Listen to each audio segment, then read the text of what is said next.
ಬರೀ ಒಂದು ಬಿಳಿ ಕಾಗದದಿಂದ ನಿಮ್ಮ ಶತ್ರು ನಿಮ್ಮ ತಂಟೆಗೆ ಬರೋದನ್ನು ತಡೆಯೋದು ಹೇಗೆ? ಆಮೇಲೆ ನಿಮ್ಮ ಶತ್ರುಗಳು ನೀವು ಉದ್ಧಾರ ಆಗಬಾರ್ದು, ನೀವು ನಾಶ ಆಗಬೇಕು ಅನ್ನುವಂತಹ ನಿಟ್ಟಲ್ಲಿ ನಿಮ್ಮ ಮೇಲೆ ನಿರಂತರವಾದಂತಹ ಪ್ರಯೋಗಗಳನ್ನು ಮಾಡ್ತಾ ಇರ್ತಾರೆ. ನಿಮ್ಮ ಹತ್ರನೇ ಹಣ ತಗೊಂಡು ನಿಮಗೆ ಕಾಡಿಸ್ತಾ ಇರ್ತಾರೆ. ನಿಮ್ಮ ಮನೆಯಲ್ಲಿ ತೊಂದರೆಗಳನ್ನು ಸೃಷ್ಟಿ ಮಾಡ್ತಾ ಇರ್ತಾರೆ. ಬಂಧು ಬಳಗಗಳಲ್ಲಿ ನಿಮ್ಮ ಹೆಸರನ್ನು ಕೆಟ್ಟದ್ದು ಮಾಡ್ತಾ ಇರ್ತಾರೆ. ಯಾವುದೇ ಸಂಬಂಧಗಳು ನಿಮಗೆ ಕೂಡದೇ ಇರೋ ಥರ ಮಾಡ್ತಾ ಇರ್ತಾರೆ. ನಿಮ್ಮ ಕೊಲೀಗ್ಗಳಿಂದ ನಿಮಗೆ ಟಾರ್ಚರ್ ಕೊಡ್ತಾ ಇರ್ತಾರೆ. ಅವ್ರು ಮಾಡೋದು ಒಂದು ಸಣ್ಣ ಕೆಲಸ ನಿಮಗೆ ನೋಡಿದ್ರೆ ರಾಶಿ ಕೆಲಸಗಳನ್ನು ಕೊಟ್ಟಿರ್ತಾರೆ.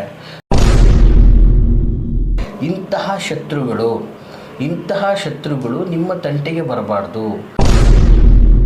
ವೀಕ್ಷಕರೇ, ನಾನು ನಿಮ್ಮ ಮೈಸೂರಿನ ಶ್ರೀನಿವಾಸನ್.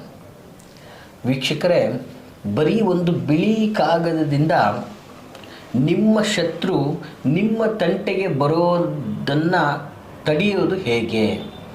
ನಿಮ್ಮ ಬಗ್ಗೆ ಅವನು ಯೋಚನೆಯೂ ಮಾಡಬಾರ್ದು, ನಿಮಗೆ ತೊಂದರೆ ಕೊಡೋದನ್ನು ತಡೆಯುವಂಥದ್ದು ಹೇಗೆ? ಇದಕ್ಕೆ ಸಂಬಂಧಪಟ್ಟಂತಹ ಮಾಹಿತಿಯನ್ನು ಈ ಒಂದು ಸಂಚಿಕೆಯಲ್ಲಿ ಹೇಳ್ತಾ ಇದ್ದೀನಿ. ದಯಮಾಡಿ ಈ ಒಂದು ಸಂಚಿಕೆಯನ್ನು ಸ್ಕಿಪ್ ಮಾಡದೆ ಸಂಪೂರ್ಣವಾಗಿ ಎಲ್ಲರೂ ನೋಡಿ ಅಂತ ನಾನು ಹೇಳಕ್ಕೆ ಇಷ್ಟಪಡ್ತೀನಿ. ಬಹಳ ಅದ್ಭುತವಾದಂತಹ, ಸರಳವಾದಂತಹ, ಉಪಯುಕ್ತವಾದಂತಹ ಮಾಹಿತಿ ಇದಾಗಿರ್ತದೆ. ಏನಪ್ಪ, ಸಾಮಾನ್ಯವಾಗಿ ಶತ್ರುಗಳು ತಂಟೆಗೆ ಬರಬಾರ್ದು, ಎಲ್ರಿಗೂ ಕೂಡ ಇದು ಸಹಜವಾಗಿ ಇದ್ದೇ ಇರ್ತದೆ. ಇವತ್ತು ನೀವು ಮಾಡೋ ಪ್ರತಿಯೊಂದು ಕಾರ್ಯಕ್ಕೂ ಅಡ್ಡಿ ಆಗ್ತಾ ಇದ್ದಾರೆ, ನಿಮ್ಮ ಬೆಳವಣಿಗೆಗೆ ಅಡ್ಡಿ ಆಗ್ತಾ ಇದ್ದಾರೆ. ನೀವೇನೇ ಮಾಡೋಕ್ಕೆ ಹೋದ್ರೂ ನಿಮಗೆ ಅವಮಾನಗಳನ್ನು ಮಾಡ್ತಾ ಇದ್ದಾರೆ. ನಿಮ್ಮ ಶತ್ರುವಿಂದಾಗಿ ನೀವು ಬೆಳವಣಿಗೆ ಮಾಡೋಕ್ಕಾಗ್ತಾ ಇಲ್ಲ.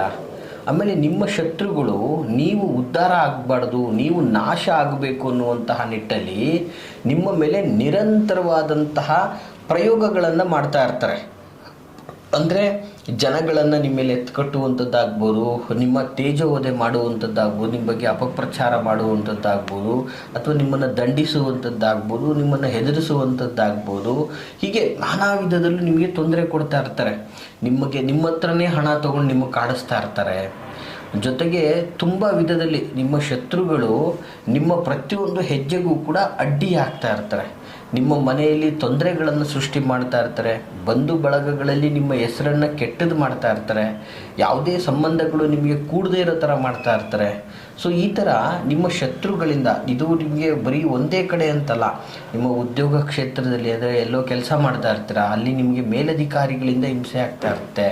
ನಿಮ್ಮ ಕೊಲೀಗ್ಗಳಿಂದ ನಿಮಗೆ ಟಾರ್ಚರ್ ಕೊಡ್ತಾ ಇರ್ತಾರೆ. ಅವ್ರು ಮಾಡೋದು ಒಂದು ಸಣ್ಣ ಕೆಲಸ ನಿಮಗೆ ನೋಡಿದ್ರೆ ರಾಶಿ ಕೆಲಸಗಳನ್ನು ಕೊಟ್ಟಿರ್ತಾರೆ. ಜೊತೆಗೆ ಅನ್ನೆಸೆಸರಿ ಸಂಸ್ಥೆಗಳಲ್ಲಿ ನಿಮ್ಮನ್ನು ಡಾಮಿನೇಟ್ ಮಾಡ್ತಾ ಇರ್ತಾರೆ. ಏನೇ ಆದರೂ ಎಲ್ಲದಕ್ಕೂ ಶನೀಶ್ವರನೇ ಕಾರಣ ಅನ್ನೋ ಥರ ಎಲ್ಲದಕ್ಕೂ ನಿಮ್ಮಿಂದನೇ ಆಯಿತು, ನೀವೇ ಎಲ್ಲ ಮಾಡಿದ್ದು ಅಂತ ಗೂಬೆ ಕೂರಿಸ್ತಾ ಇರ್ತಾರೆ. ಅಂದರೆ ವ್ಯರ್ಥ ಅಪವಾದ, ನಿಂದನೆಗಳನ್ನು ನಿಮ್ಮ ಮೇಲೆ ಹಾಕ್ತಾನೇ ಇರ್ತಾರೆ. ಎಲಿಗೇಷನ್ಗಳು ಬರ್ತಾನೆ ಇರುತ್ತೆ ನಿಮ್ಮ ಸಂಸ್ಥೆಯಲ್ಲಿ. ಏನಪ್ಪ ನನಗೇ ಬರ್ತಾ ಇದೆ ಅನ್ನುವಂತಹದ್ದು ಒಂದು ಆಗ್ತಾ ಇರುತ್ತೆ. ಇದಕ್ಕೆ ನಿಮ್ಮ ಹತ್ರದಲ್ಲಿ ಇರ್ತಕ್ಕಂಥವ್ರು, ನಿಮ್ಮ ಶತ್ರುಗಳೇ ಇದನ್ನೆಲ್ಲ ಮಾಡ್ತಾ ಇರ್ತಾರೆ. ಜೊತೆಗೆ ಕೆಲವೊಂದು ಕಡೆ ಏನಾಗಿರ್ತದೆ, ನಿಮ್ಮ ವ್ಯಾಪಾರ ವ್ಯವಹಾರ ವಹಿವಾಟುಗಳು ಸ್ವಯಂ ಉದ್ಯೋಗವನ್ನು ಸೃಷ್ಟಿ ಮಾಡಿಕೊಂಡು ನಿಮ್ಮ ಬೆಳವಣಿಗೆಯನ್ನು ಕಂಡು ಅದು ನಾಶ ಆಗಲಿ ಅಂಥೇಳಿ ನಾನಾ ವಿಧದಲ್ಲಿ ಅಪಪ್ರಚಾರಗಳನ್ನು ಮಾಡ್ತಾ ಇರ್ತಾರೆ.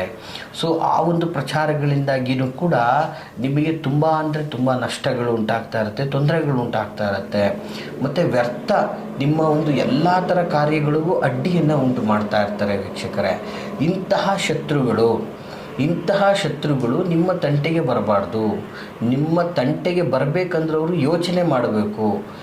ಆ ಒಂದು ರೀತಿಯಲ್ಲಿ ಅವರಿಗೆ ಪರಿಣಾಮಕಾರಿಯಾದಂತಹ ಎಫೆಕ್ಟನ್ನು ನೀವು ಕೊಡಬೇಕು ಅಂತಂದರೆ ಈ ಒಂದು ತಂತ್ರವನ್ನು ನಿಯಮಿತವಾಗಿ ನಿರಂತರವಾಗಿ ಮಾಡಬೇಕಾಗ್ತದೆ. ಅಂದರೆ ನಿಮ್ಮ ಶತ್ರು ನಿಮ್ಮನ್ನು ಕಂಡ್ರೆ ತಲೆ ಕೆಳಗಾಗಿ ಹೋಗುವವರೆಗೂ ಕೂಡ ಅವನು ನಿಮ್ಮ ಹತ್ತಿರ ಬಂದು ನಿಮಗೇನೋ ತೊಂದರೆ ಮಾಡ್ತಾನೆ ಅನ್ನುವಂಥದ್ದು ಕೂಡ ಅವನಿಗೆ ಆ ಒಂದು ವಿಚಾರ ಆಗಬೇಕು. ಅಲ್ಲಿವರೆಗೂ ಕೂಡ ನಿರಂತರವಾಗಿ ಈ ಒಂದು ತಂತ್ರವನ್ನು ನೀವು ಮಾಡಬೇಕಾಗ್ತದೆ. ವೀಕ್ಷಕರೇ, ಬಹಳ ಸರಳ, ಸುಲಭ, ಅದ್ಭುತವಾದಂತಹ ತಂತ್ರ ಆಗಿರ್ತದೆ.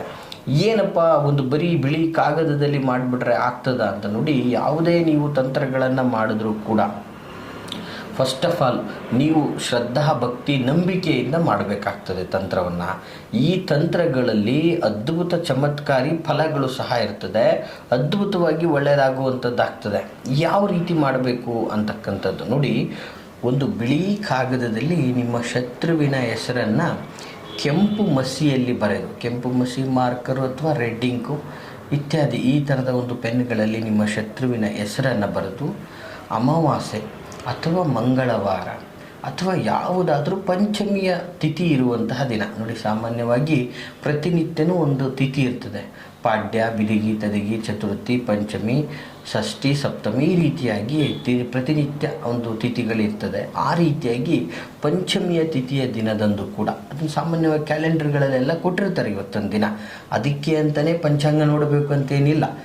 ಇವತ್ತು ಕ್ಯಾಲೆಂಡರ್ಗಳಲ್ಲೇ ದಿನನಿತ್ಯ ಪಂಚಾಂಗಗಳನ್ನು ಕೊಟ್ಟಿರ್ತಾರೆ. ಈ ರೀತಿಯಾಗಿ ಪಂಚಮಿ ದಿನಗಳಲ್ಲಿ ಅದನ್ನು ಬರಿಬೇಕಾಗ್ತದೆ. ಬರೆದು ಹಳದಿ ದಾರದಿಂದ, ವೀಕ್ಷಕರೇ ದಯವಿಟ್ಟು ನೋಡ್ಕೊಳ್ಳಿ, ಒಂದು ಬಿಳಿ ಕಾಗದ ಕೆಂಪು ಮಸಿಯಲ್ಲಿ ಶತ್ರುವಿನ ಹೆಸರನ್ನು ಬರೆದು ಈ ವಿಶೇಷವಾದ ದಿನಗಳಲ್ಲಿ ಅದನ್ನು ಹಳದಿ ದಾರದಿಂದ ಸಂಪೂರ್ಣವಾಗಿ ಕಟ್ಟಿ ನಿಮ್ಮ ಹತ್ತಿರದಲ್ಲಿರುವಂತಹ ಯಾವುದಾದ್ರೂ ಒಂದು ಹುತ್ತಕ್ಕೆ, ವೀಕ್ಷಕರೇ ನೋಡಿ, ಯಾವುದಾದ್ರೂ ಒಂದು ಹುತ್ತಕ್ಕೆ ನೀವು ಅದನ್ನು ಹಾಕುವುದರಿಂದ, ಆ ಚೀಟಿಯನ್ನು ತೆಗೆದುಕೊಂಡೋಗಿ ಆ ಹುತ್ತಕ್ಕೆ ಹಾಕುವುದರಿಂದ, ಹೀಗೆ ನೀವು ಮಾಡೋದ್ರಿಂದ ಸಂಪೂರ್ಣ ನಿಮ್ಮ ಶತ್ರುಗಳು ನಿಮ್ಮನ್ನು ಕಾಡಿಸುವುದು, ನಿಮಗೆ ತೊಂದರೆ ಕೊಡುವುದು, ನಿಮಗೆ ನಷ್ಟ ಉಂಟು ಮಾಡುವುದನ್ನು ಸಂಪೂರ್ಣವಾಗಿ ದೂರ ಮಾಡೋವರೆಗೂ ಕೂಡ ನಿರಂತರವಾಗಿ ಇದನ್ನು ಮಾಡ್ತಾ ಬನ್ನಿ. ನೀವು ನಿಮ್ಮ ಶತ್ರು ನಿಮ್ಮನ್ನು ಕಂಡ್ರೆ ತಲೆ ಕೆಳಗೆ ಹಾಕ್ಕೊಂಡು ಹೋಗಬೇಕು, ಆ ಥರದ ಒಂದು ಪರಿಸ್ಥಿತಿ ಕ್ರಿಯೇಟ್ ಆಗುವಂಥದ್ದು ಆಗ್ತದೆ ವೀಕ್ಷಕರೇ. ಈ ರೀತಿಯಲ್ಲಿ ಮಾಡಿ ಸಾಕು, ಅದ್ಭುತವಾಗಿ ನಿಮಗೆ ಫಲ, ಜಯ ಒಳ್ಳೆಯದಾಗ್ತದೆ ಅಂತ ಹೇಳಕ್ಕೆ ಇಷ್ಟಪಡ್ತೀನಿ ವೀಕ್ಷಕರೇ. ಈ ಮಾಹಿತಿ ನಿಮಗೆ ಇಷ್ಟವಾಗಿದ್ದರೆ ಲೈಕ್ ಮಾಡಿ. ಹಾಗೆ ಯಾರೆಲ್ಲ ಸಂಕಷ್ಟದಲ್ಲಿದ್ದಾರೋ, ಯಾರೆಲ್ಲ ಒಬ್ಬರಿಂದ ತೊಂದರೆಗೆ ಒಳಗಾಗಿದ್ದಾರೋ ಅಂಥವ್ರಿಗೆ ಈ ಒಂದು ವಿಡಿಯೋನ ತಪ್ಪದೆ ಶೇರ್ ಮಾಡಿ ಅಂತ ಹೇಳ್ತಾ, ಹಾಗೆ ನಾವಿರುವಂತಹ ವಿಳಾಸ ಮೈಸೂರಿನ ವಿಜಯನಗರ 2ನೇ ಹಂತ KD ಸರ್ಕಲಲ್ಲಿ ನಮ್ಮ ಕಚೇರಿ ಇರ್ತಕ್ಕಂಥದ್ದು. ತಾವು ನೇರವಾಗಿಯೂ ಸಹ ಬಂದು ನಮ್ಮನ್ನು ಭೇಟಿಯಾಗ್ಬೋದು ಅಂತ ಹೇಳ್ತಾ ಎಲ್ರಿಗೂ ಶುಭವಾಗಲಿ. ನಮಸ್ಕಾರ.